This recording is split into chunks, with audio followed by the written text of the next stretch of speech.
সুপ্রভাত বন্ধুরা, আমি পারমিতা আর আমি আবার চলে এসেছি আমার নতুন একটা দিনের সুন্দর একটা দিনলিপি নিয়ে তোমাদের সাথে গল্প করতে, আড্ডা দিতে। আজ ঘটে গেছে আজব এক ব্যাপার, শুনে নাও সেটা। আমাদের আজকের মর্নিংটা একটু অন্যরকমভাবে শুরু হয়েছে। আজকে অভিজিৎ অফিস যেতে ভুলে গেছে, যার ফলে আমাদের মর্নিংটাও শুরু হয়েছে একটু বেলা করে, কারণ অ্যালার্ম বেজেছে বাজেনি আমরা নিজেরা জানি না, আমরা ঘুমিয়েছিলাম। ফোনটা দেখতে হবে স্লিপ মোডে কে দিয়েছে। তুমি আমি দিইনি তো। এই যে অভিজিৎ আমাদের ব্রেকফাস্ট বানিয়েছে, scrambled egg, bread but with butter, আর সসেজ আর কিউকাম্বার। আর ওদিকে কফি হচ্ছে। তবে অফিস ছুটি হয়নি, বাড়ি থেকে অফিস চলছে, শুধু অফিসে যাওয়া হয়নি, রাইট? এখন আমি ক্যামেরার সামনে এলাম। আজকের আমাদের সকালটা হয়তো সকাল 3টে থেকে শুরু হয়নি, কিন্তু আজকের সকালটা শুরু হয়েছে 6:30 বাজে। তখন না আমরা 6:30টার সময় ঘুম ভেঙেছি, 3টের সময় ঘুম ভাঙেনি, কারণ ব্যাঙ্গালোরে আজকের ওয়েদারে ফেঙ্গেল বলে ঝড় আসছে চেন্নাইতে, আর তার আফটার এফেক্টে আমাদের অবস্থা কাবু।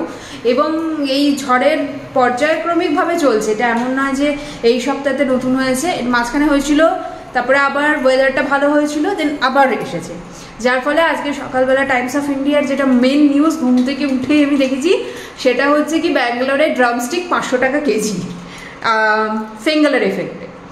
তো আমাদের অ্যালার্ম বাজেনি, আমরা সকালবেলা উঠতে পারিনি, কিন্তু বেলা করে দিনটা শুরু হলো। আমাদের সকালে সমস্ত মর্নিং এক কাজকর্ম হয়ে গেছে, এখন ব্রেকফাস্ট করবো। শুধুমাত্র আজকে বৃহস্পতিবার, প্রত্যেক দিনই বৃহস্পতিবার আমার পুজো করতে দেরি হয়, কারণ বৃহস্পতিবারের পুজোতে আলাদা রকম ব্যাপার থাকে, পুরো ঠাকুরঘর পরিষ্কার করা, বাসন পুরো ধোয়া, মানে ভালো করে মাজা, সব রকম ব্যাপার থাকে, তো ওগুলো একটু পরে করছি। ব্রেকফাস্ট করে নিয়ে আজকে পুজোতে যাব, আমার মেডিটেশন হয়ে গেছে, আর তোমাদের ব্রেকফাস্টটা করে আমরা ফিরে আসছি।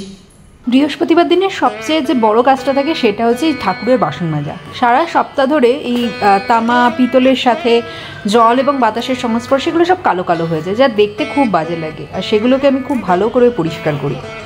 আর দেখো বাসন টাসন মেজে স্নান টান করে চলে এসেছি। আমার এই সপ্তাহে মা লক্ষ্মীর সাজটা হচ্ছে এইরকম। কীরকম লাগছে আমার মা লক্ষ্মীকে জানিও। আমি দেখেছি আমার মা সাদা লাল পাড় শাড়িতে কিন্তু একটা অন্যই রূপ পায়। আর মা দুর্গাকেও সাজানো হয়ে গেছে, মোটামুটিভাবে পুজো কমপ্লিট। এখনও আরতি হবে এবং লক্ষ্মীর পাঁচালি পড়া হবে। ওই सर्वदा वक्रतुण्ड महाकाय सूर्यकोटि समप्रभा निर्विघ्नं कुरु मे देव सर्वकार्येषु सर्वदा। শুভ সন্ধ্যা বন্ধুরা, কালকে আমি বেরোচ্ছি, আগামী ফুল গঙ্গা জল এগুলো লাগবে, নিয়ে আসছি। আমি দরজা চাবি নিলাম না, এইগুলো এখন গিয়ে নিয়ে আসবো। তার সাথে অভিজিৎ একটু কিছু স্ন্যাক্স খাবে, তো সেটা পেলে নিয়ে আসবো। তো চলো আমি চটপট করে নিচে যাই। আর এখানে যাতে সবই আমাদের ইউপিআই সিস্টেমে হয়েই যায়, তাই আলাদা করে মানি ব্যাগ নেবার দরকার নেই, খালি হাতে বেরিয়ে পড়েছি শুধু ফোন নিয়ে। যখন পেমেন্ট করবো তখন ভিডিও হবে না, বাকি সময় ভিডিও হবে। চলো লিফটে উঠে পড়েছি, চলো এবার নিচে যাই। এই যে চলেছি, পুচকেগুলো এখানে খেলাধুলো করছে। আর একই ভিডিও দেওয়ার থেকে ভালো প্রত্যেক দিন তোমাদের সামনে নতুন নতুন কিছু টপিক আনা, যেহেতু এখানে নিজের জীবন যাত্রা এবং আমি আমার নিজের চিন্তাভাবনাগুলোই শেয়ার করি, তাহলে বিভিন্ন দিনের বিভিন্ন রকম সময়টা তোমাদের সাথে শেয়ার করি। তোমাদেরও একঘেয়েমি লাগবে না, আর আমারও ভালো লাগবে, এডিট করতেও মজা আসবে। নিয়ে নিয়েছি আমার গঙ্গা জল, আর এবার আন্টির কাছ থেকে নেব ফুল। आंटी 30 का फूल।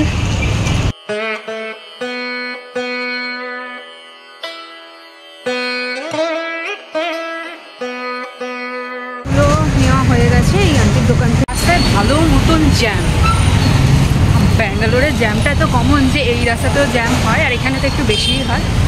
চলো এবার অভিজিতের জন্য একটু খাবার নিয়ে বাড়ি।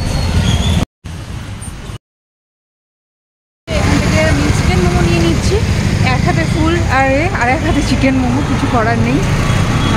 তো নিয়ে এবার বাড়ি যাই, তারপরে কথা হচ্ছে, কারণ এখন আর আমি ভিডিও করতে পারবো না, এই দু হাতে দুটো জিনিস নিতেই হবে, কারণ টাকাটিকি করা যাবে না। তো সুতরাং বাড়ি গিয়ে তারপরে আবার কথা হচ্ছে।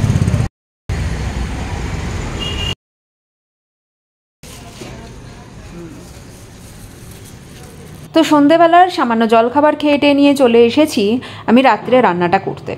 আমাদের তো এখন রাত্রির 8টার মধ্যে শুয়ে পড়া হয়, তাই রান্নাটা তাড়াতাড়ি করে নেওয়া হবে। তো এখন আমি বানিয়ে নেবো মিক্সড ভেজ। আর মিক্সড ভেজটা আমি বানাচ্ছি গাজর, বিনস, আলু, পেঁপে আর কড়াইশুঁটি দিয়ে।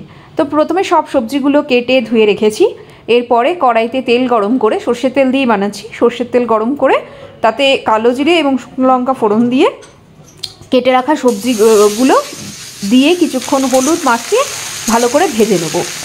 এই ভাজাটা যে খুব কড়া ভাজা হবে তা না, জাস্ট ওই সবজির কাঁচা কাঁচা গন্ধটা চলে যাওয়ার মতন করে ভেজে নিতে হবে। আর তারপরে অ্যাড করে দেবো ছাড়িয়ে রাখা কড়াইশুঁটি।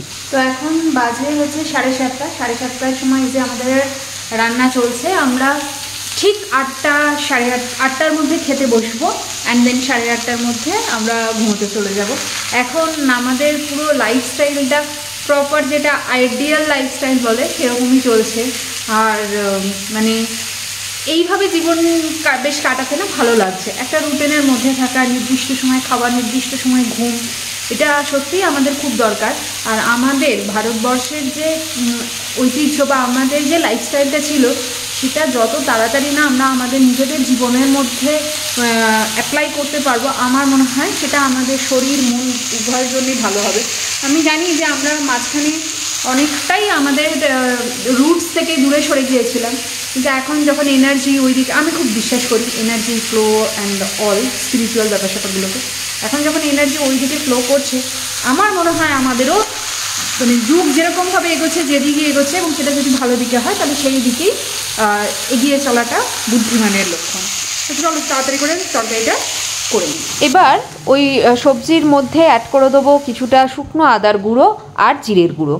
1 চামচ আদার গুঁড়ো, 1 চামচ জিরের গুঁড়ো এনাফ।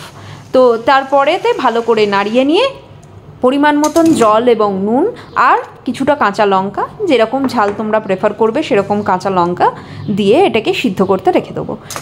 সমস্ত সবজিগুলো সিদ্ধ হয়ে এলে সামান্য মিষ্টি দিয়ে তরকারিটা নামিয়ে নিতে হবে। মরশুমি সবজি দিয়ে বানানো এই রেসিপিটা যেরকম টেস্টি ততটাই হেলদি। খুব সামান্য তেল মশলা দিয়ে রান্না হয়েছে, আর এটা কিন্তু ভাত, রুটি, লুচি, পরোটা সবের সাথেই খুব ভালো যায়। ব্যাঙ্গালোরে না সবজিগুলো সিদ্ধ হতে বড্ড সময় নেয়। আমি এবারে এসেছি একটু নাইট স্কিন কেয়ার করবো, ঘুমানোর প্রস্তুতি নিচ্ছি। তো তোমাদের যদি কারোর ঘুমের অসুবিধা থাকে, আমার যেমন খুব আছে, যে আমার চট করে ঘুম আসে না রাত্রে, তো সেক্ষেত্রে আমি এটা করে খুব উপকার পাচ্ছি। এটার মধ্যে একটা ক্যান্ডেল দিয়ে, ক্যান্ডেল লাইট হোল্ডার, একটা ক্যান্ডেল দিয়ে, টি লাইট ক্যান্ডেল দিয়ে, আর উপরে এই যে জায়গাটা আছে এতে জল ভরে কিছুটা, আর তার মধ্যে আমি দিই হচ্ছে 3 থেকে 4 ড্রপ ল্যাভেন্ডার এসেন্সিয়াল অয়েল। তো ল্যাভেন্ডার অয়েল দিয়ে জ্বালিয়ে দিয়ে শুই। ঘরে খুব সুন্দর একটা মৃদু গন্ধও থাকে, আর ঘুমটা ভালো আসে। আমাদের ডিনার হয়ে গেছে, এইবার তো ঘুমানোর সময়, তো ঘুমের প্রস্তুতি নিচ্ছি। আর আজকের ব্লগটাকে আমি এখানেই শেষ করছি। আমার আজকের এই ব্লগটা তোমাদের কেমন লাগলো অবশ্যই জানিও। ভালো লাগলে লাইক করো। নতুন বন্ধুরা অবশ্যই আমার চ্যানেলটিকে সাবস্ক্রাইব করতে ভুলো না। পাশে থাকা বেল আইকনটা অবশ্যই প্রেস করে দিও, তাহলে আমাদের আপকামিং ভিডিওর সমস্ত নোটিফিকেশান তোমরা পেয়ে যাবে। আর বন্ধুরা, যদি আমার এই ব্লগটা তোমরা আমার ফেসবুক পেজ থেকে দেখে থাকো, তাহলে অবশ্যই পেজটিকে ফলো করে দিও। তাহলে আজকের মতন এই পর্যন্তই। সবাই ভালো থেকো, সবাইকে ভালো রেখো, সবার আগে নিজেরা ভালো থেকো।